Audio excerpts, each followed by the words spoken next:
اعوذ باللہ من الشیطان الرجیم بسم اللہ الرحمن الرحیم وبہ نستعین وهو خیر ناصر ومعین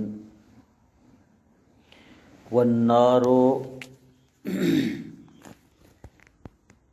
ما رمادا والنار ما احالته رمادا او دخانا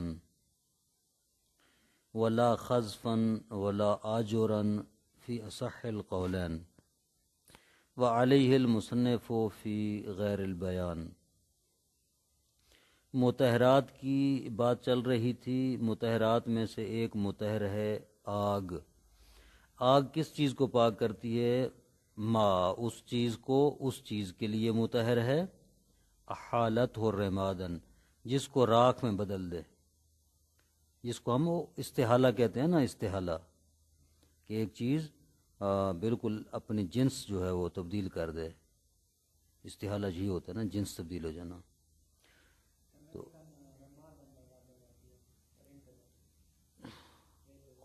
خوب ہو سکتے لغت سمائی ہوندی ہے نا جی، لغت مزید دیکھنا پوسی۔ آگ جب کسی چیز کو راکھ میں بدل دے اور دخانن یا دھوئیں میں بدل دے، دخان دھوئیں میں تبدیل کر جائے، مثلا نجس پانی ہے، اس کے نیچے ہم نے آگ جلائی ہے تو وہ بخار ہو کر اڑ گیا ہے، دھواں بن گیا ہے، پاک ہو جائے گا۔ یا نجس لکڑی ہے، اس کو آگ جلا رہی ہے، وہ جو اوپر دھواں اٹھ رہا ہے وہ دھواں پاک ہے۔ اور اسی طرح وہ جب لکڑی مکمل جل جائے گی اور اس کی راکھ بن جائے گی، راکھ بھی پاک ہے۔ ولا خزفن ولا آجرن، اگر آگ کسی چیز کو مٹی کو مثلا ٹھیکری میں یا اینٹ میں بدل دے، ٹھیکری یا اینٹ میں بدل دے تو وہ پاک نہیں ہوگی۔ فی اصح القولین، دو اقوال میں سے صحیح ترین قول کی بنیاد پر۔ وعلیہ المصنف فی غیر البیان، کتاب بیان کے علاوہ بھی مصنف اسی قول پر ہیں، ان کا یہی قول ہے۔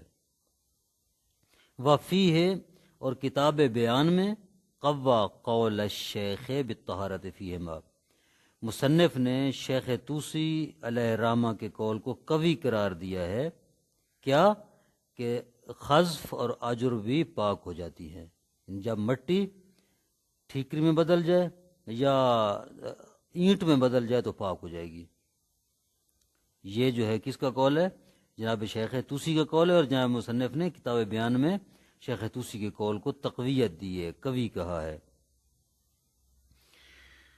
وَنَقْصُ الْبِئْرِ بِنَزْحِ الْمُقَدَّرِ مِنْهُ، مطہرات میں سے ایک اور مطہر یہ ہے کہ کنواں کم ہو جائے، کنویں کا پانی کم ہو جائے۔ کیسے کم ہو؟ بِنَزْحِ الْمُقَدَّرِ مِنْهُ، اس میں سے جو مقدار کھینچنی ہے وہ کھینچ لیں۔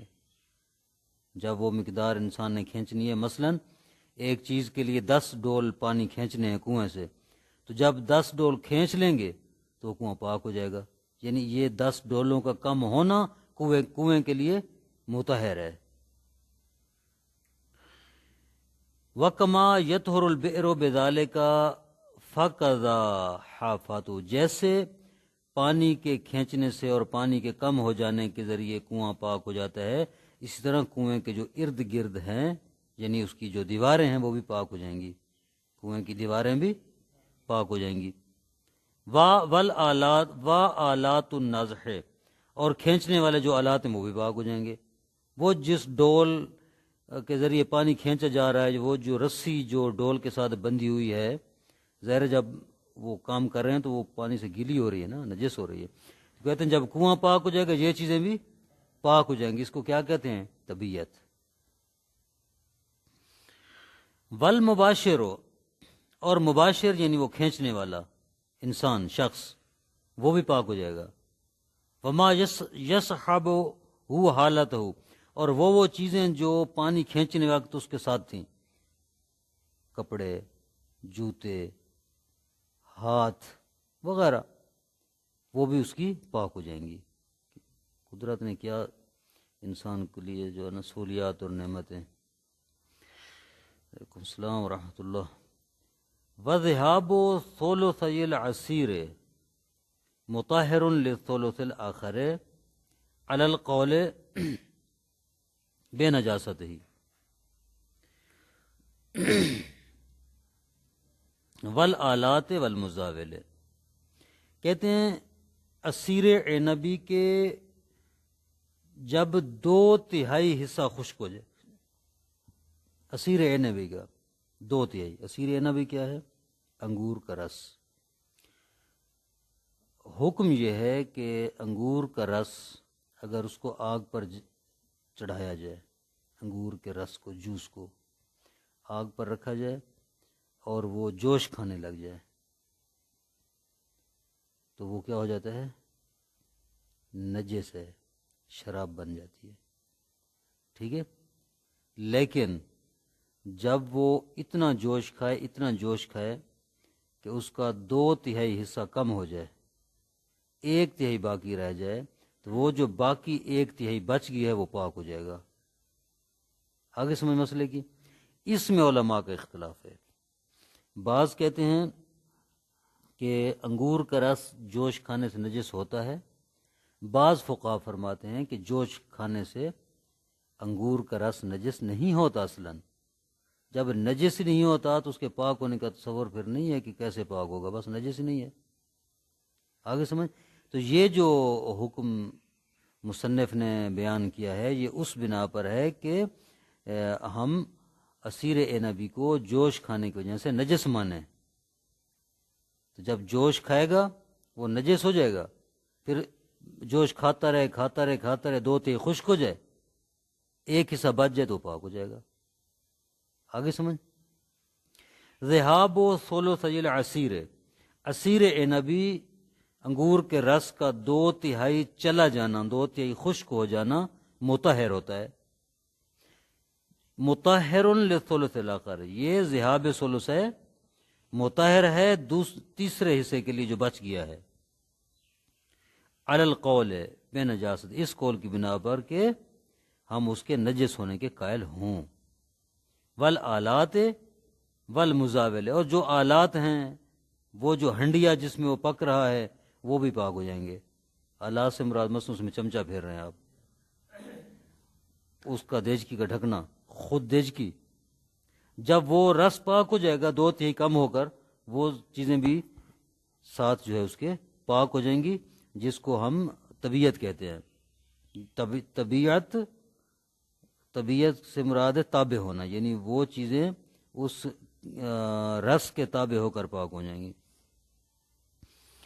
والاستحالۃ کالمیتۃ والعذرۃ تصیر ترابا ودودا والنطفۃ والعلقۃ تصیر حیوانا غیر الثلاثۃ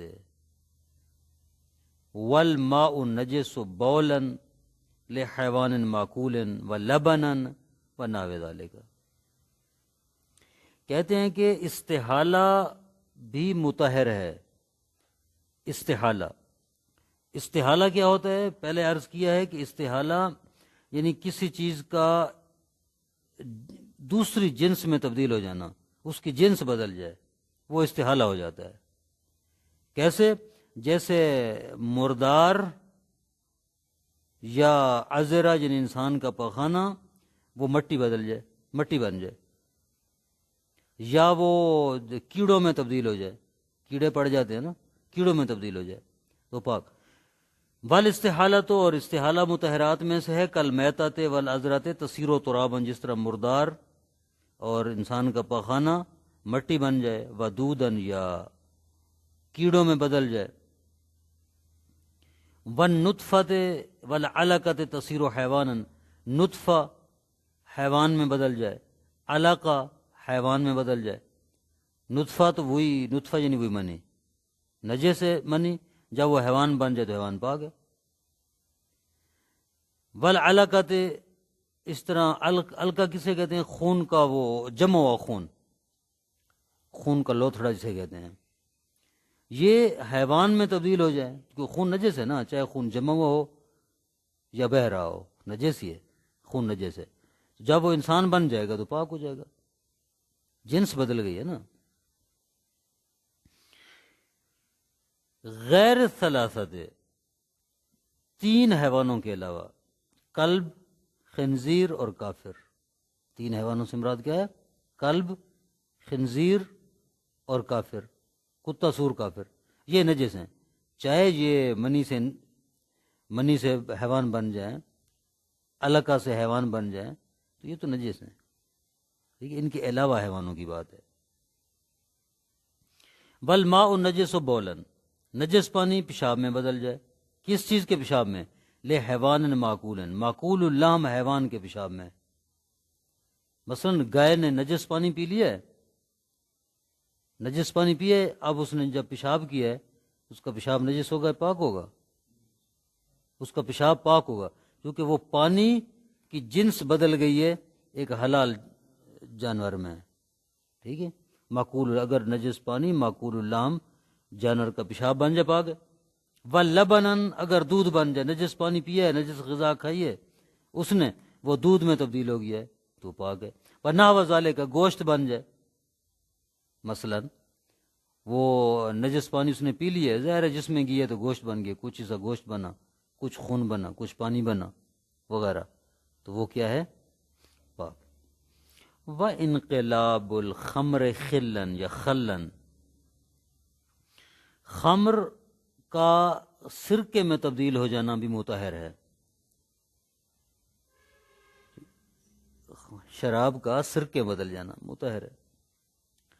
وقت العصیر و بعد غلیان واشتدادی، پہلے یہ بات آ چکی ہے کہ عصیر عنبی یعنی انگور کا رس غلیان کے بعد اور گاڑھا ہونے کے بعد، غلیان یعنی جوش کھانا، جب جوش کھانے لگ جائے اور گاڑھا ہو جائے تو اس وقت وہ پاک ہو جائے گا. والاسلام مطہر لبدن المسلم من نجاست الکفر، اسلام مطہر ہے مسلمان کے بدن کے لیے. کس چیز سے پاک کرتا ہے؟ کس چیز سے مطہر ہے؟ من نجاست الکفر، کفر کی نجاست سے.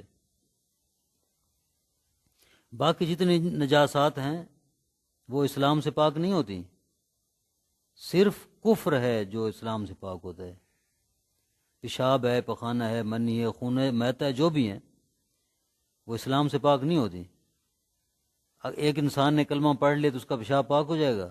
نہیں ہوگا. منی نہیں ہوگا، خون پاک نہیں ہوگا، مر جائے اس کا مردار پاک نہیں ہوگا، میتا پاک نہیں. ٹھیک ہے، یہ کس کی بات ہے؟ مسلمان ہے. لیکن اسلام کافر کی نجاست کفر سے اس کو پاک کر دیتا ہے. وما یتصل بھی من شعر و نحوہ، اور وہ چیز جو کافر کے ساتھ متصل ہے، جیسے اس کے بال ہیں، و نحوہ، اور اس قسم کی اور چیزیں، مثلا ہڈیاں ہیں، ناخن ہیں، اس کو لعاب دہن ہے وغیرہ، یہ چیزیں بھی پاک ہو جائیں گی. لا لغیرہ، وہ چیز پاک نہیں ہوگی جو متصل نہیں ہے اس کے ساتھ. کا ثیابہ ہی، جس طرح اس کے کپڑے ہیں، کپڑے پاک نہیں ہوں گے، اتارے ان کو دھوئے، لیکن اس کی جو متصل چیزیں وہ پاک ہو جائیں گی. وَتَطْهُرُ الْعَيْنُ وَالْعَنْفُ وَالْفَمُّ بَاطِنُهَا وَكُلُّ بَاطِنٍ كَالْأُذُنِ وَالْفَرْجِ بِزَوَالِ الْعَيْنِ. اور ایک اور مطہر بیان کر رہے ہیں کہ عین یعنی آنکھ، انف یعنی ناک، فم یعنی منہ کا منہ، باطنها، ان چیزوں کا اندر والا حصہ، آنکھ کا اندر، ناک کا اندر والا حصہ، منہ کا اندر والا حصہ. وَكُلُّ باطن، ہر باطن جو بھی اندر والا حصہ شمار ہوتا ہے، جس طرح کان ہے، فرج شرمگاہ ہے، یہ سب چیزیں پاک ہو جاتی ہیں. کیسے؟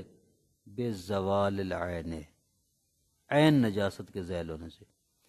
مثلا اگر کسی کے منہ سے خون آ جائے، جیسے دانتوں سے انسان کو خون آ جاتا ہے، یا منہ کا اندر والا حصہ بعض اوقات کٹ جاتے کھاتے ہوئے خون آتا ہے، تو جب وہ خون رک جائے گا وہ پاک ہو جائے گا. یعنی باطن انسان عین نجاست کے زائل ہونے سے پاک ہو، اس کے اوپر پانی پھیرنے کی ضرورت نہیں ہے. لیکن کہہ رہے ہیں کہ ولا یطہر بذالک ما فیہ من الاجسام الخارجۃ عنہ، وہ چیز پاک نہیں ہوتی کہ جو خارجی چیز باطن کے اندر ہو. مثلا منہ میں طعام ہے، انسان کھانا کھا رہا ہے، منہ میں لقمہ ہے اور منہ سے خون آ گیا ہے، تو وہ لقمہ پاک نہیں ہوگا، وہ نجس ہوگا. لیکن منہ جو ہے جب خون رکے گا پاک ہو جائے گا. طعام ہے جس طرح کھانا ہے، والکحل یا سرما، آنکھ میں انسان نے سرما لگایا ہے، آنکھ سے خدا نخواستہ خون آ گیا ہے، تو وہ سرما جو لگا ہوا پاک ہو، یا اگر خون رک جائے تو سرما پاک نہیں ہوگا، نجس رہے گا، لیکن آنکھ پاک ہو جائے گی. امر رطوبۃ الحادثۃ فیہ قریق والدمع فبحکمہ، کہتے ہیں رطوبت جو پیدا ہوتی ہے باطن انسان کے اندر، مثلا منہ میں ریق تھوک آ جائے، لعاب دہن، والدمع آنسو آنکھ میں آ جائے، فبحکمہ، یہ بھی باطن انسان والا حکم ہے. یعنی کیا مطلب؟ اگر انسان کا منہ نجس ہو جائے، مثلا خون آ جائے، تو جب خون آنا بند ہو جائے گا تو منہ پاک ہو جائے گا، منہ کے اندر لعاب دہن بھی پاک ہو جائے گا. آنکھ جو ہے، آنکھ میں اگر خون آ جائے مثلا، جب خون رکے گا آنکھ پاک ہو جائے گی، آنکھ کے اندر جو آنسو ہیں وہ بھی پاک ہو جائیں گے، چونکہ یہ آنکھ کا حصہ ہیں، یا ریق جو ہے وہ منہ کا حصہ ہے.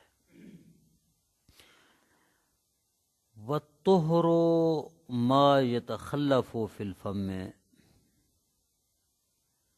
من بقایا الطعام ونحوه بالمضمضة مرتين على ما اختاره المصنف من العدد ومرة في غیر نجاسة البول على ما اخترناه. کہتے ہیں کہ منہ میں جو طعام باقی رہ جاتے، طعام کے ذرات باقی رہ جاتے ہیں، ٹھیک ہے، وہ کیسے پاک ہوتے ہیں؟ وہ کہتے ہیں کہ بالمضمضة مرتين، 2 مرتبہ کلی کرنے سے پاک ہوں گے. دانتوں میں جیسے بوٹی پھنس جاتی ہے، گوشت کا ٹکڑا، طعام، روٹی، کوئی بھی چیز انسان کھاتا ہے منہ میں پھنس جاتی ہے اور وہ نجس ہو جائے تو پاک کیسے ہوگی؟ کہتے ہیں کلی کر لیں، 2 مرتبہ کلی کریں گے پاک ہو جائے گی. الا مختر نہ ہو، مختار المصنف من العدد، یہ مصنف کے مختار کی بنیاد پر ہے، جو مصنف نے اختیار کیا ہے تعداد کو. مصنف نے کہا ہے کہ 2 مرتبہ کلی کریں، یہ 2 مرتبہ کا مصنف کا قول ہے. مرتن فی غیر نجاست البول، بول کی نجاست کے علاوہ دوسری نجاست میں ایک ہی مرتبہ کلی کرنے سے وہ پاک ہو جائے گا منہ کا اندر لسا جو ذرات اس میں موجود ہیں. الا مختر نہ ہو، یہ ہمارے مختار کی بنیاد پر ہے. تو یہاں پر 2 قول ہیں. دوبارہ اس مسئلے کا خلاصہ عرض کرتا ہوں. اگر منہ میں طعام وغیرہ باقی رہ جائے، روٹی، گوشت کا ٹکڑا وغیرہ دانتوں میں پھنس جائے جیسے پھنستے ہیں، تو مصنف فرماتے ہیں کہ 2 مرتبہ کلی کرنے سے پاک ہوں گے. شارح فرماتے ہیں 1 مرتبہ کلی کر لیں تو وہ پاک ہو جائیں گے. لیکن شارح نے ایک بات کی قید لگائی ہے کہ پیشاب کے، بول کے علاوہ اگر نجاست ان کو لگی ہے، تو اگر بول لگے تو پھر 1 مرتبہ سے پاک نہیں ہوں گے. لیکن مصنف نے مطلقاً کہا ہے، چاہے بول ہے یا غیر بول ہے، جو بھی نجاست لگ جائے منہ کے اندر ان ذرات کو، 2 مرتبہ کلی کرنے سے پاک ہوں گے. ثم الطہارۃ علی ما علم من تعریفها اسم للوضوء والغسل والتیمم الرافع للحدث او المبیح للصلاة علی المشہور او مطلقا علی ظاہر التقسیم فہنا فصول ثلاثۃ. کہتے ہیں پھر طہارت اس تعریف کی بنیاد پر جو ہم نے کی ہے، علی ما علم، اس بنیاد پر جو جانا گیا، من تعریفیات، طہارت کی تعریف سے، جو کچھ ہم نے طہارت کی تعریف سے سمجھا ہے، اس تعریف کی بنیاد پر طہارت نام ہے وضو، غسل اور تیمم کا. بس 3 طہارتیں ہیں. ٹھیک ہے، کیا کہا تھا وہاں پر طہارت میں؟ کیا کہا تھا؟ استعمال طہور مشروط بالنیت، طہور کا استعمال یعنی پاک کرنے والی چیز کا استعمال کرنا نیت کے ساتھ، یہ تھی طہارت۔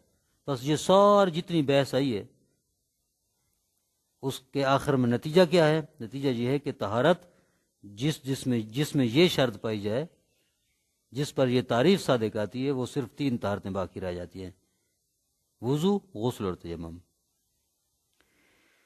الرافع للحدث، جو وضو، غسل اور تیمم حدث کو دور کرتا ہے، اول مبیح للصلاۃ، یا مبیح للصلاۃ ہے، نماز کے لیے مباح ہے، نماز